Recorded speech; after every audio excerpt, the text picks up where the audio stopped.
Hey, what is up, guys? My name is Daniel, and today I am here with a $5,000 gaming PC build. This you'll be able to play at 4K.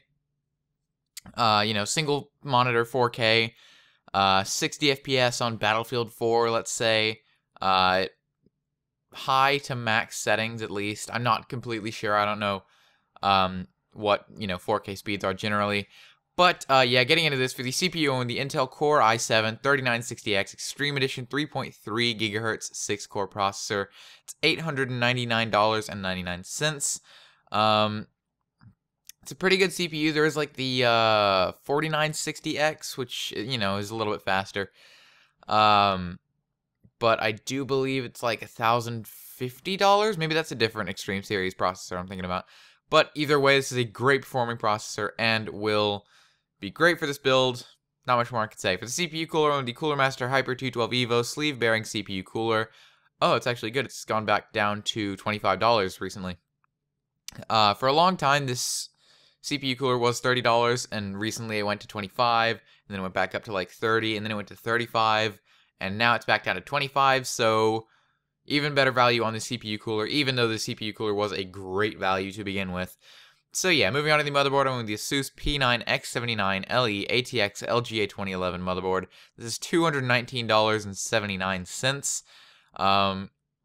Good overall motherboard. It is kind of expensive, but for the X79 platform, it's really not that bad. There are a lot of, X79 motherboards that are $500, $300, $400, whatever. This is one of the ones that is at least semi-cheap, so I do go with it a lot. Unless you need, like, server-grade features or, a lot of expandability, then there's no reason to go with anything more than this, I think. So, yeah, moving on to the memory, I went with the G.Skill Ripjaws X Series, 32 gigabytes, which is 4 sticks of 8 gigabytes, I mean to say. DDR3, 1600 megahertz memory. This is $330. Generally a good kit of RAM. If you're not going to be doing, if you're not going to be running a lot of background tasks or editing on this PC, if you are going to be doing editing, then that's fine as well. But, if you're not going to be doing very intensive stuff and running a lot of, RAM-hungry programs at the same time, then you could probably back down to 16, I think, and save yourself a lot there. Like $150 or so. So that'd be a good idea you could choose, but other than that, this is a good RAM kit. For the storage, I went with two things. I went with the Western Digital WD Black 4TB, 7200 RPM internal hard drives, $248.99. Generally good hard drive. I actually own this hard drive. I got it for my birthday a while back.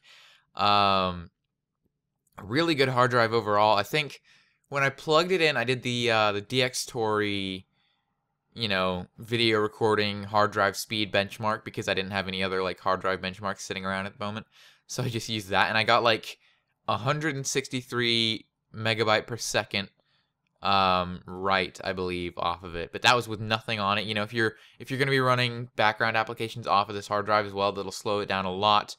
Plus, just the fuller it is, I think that slows it down a fair amount. So, but still, 163 for just when you get it is pretty good. So yeah, for the storage, I'm with the Samsung 840 EVO 500 gigabyte solid state drive. It's $237.99. I do like this drive a lot. There is the 1 terabyte version or the 250 gigabyte version. I think the 250 gigabyte usually performs slightly better, but I do like this SSD a lot. There are better value SSDs around right now, but they usually don't perform as well as this. So yeah, moving on to the important part, the video cards. I own two Asus Radeon R9 295X2s. Each of these are 8 gigabytes of DDR3. I almost said, no, it's GDDR5. I'm sorry, I can't talk today. So yeah, I own two of those.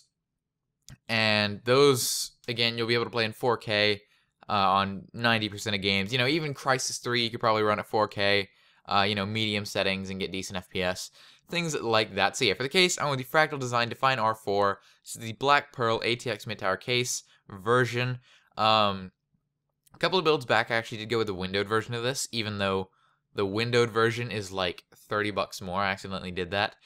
So yeah, if you really want a window on your case, I'd recommend you go with, maybe a Corsair case or something like that you can get a window on for not too much money. But this case is just so much cheaper without it. If you're gonna get a fractal designed to find R4 right now, just go with it without a window. It's worth the cost, unless you do want to pay that much money, which that's up to you. So yeah, for the power supply, I went with the Rosewell Lightning 1300 watt, 80 plus gold certified, semi-modular ATX power supply. Right now, this is $209.99. Actually, no, it's $180 after a $30 mail-in rebate.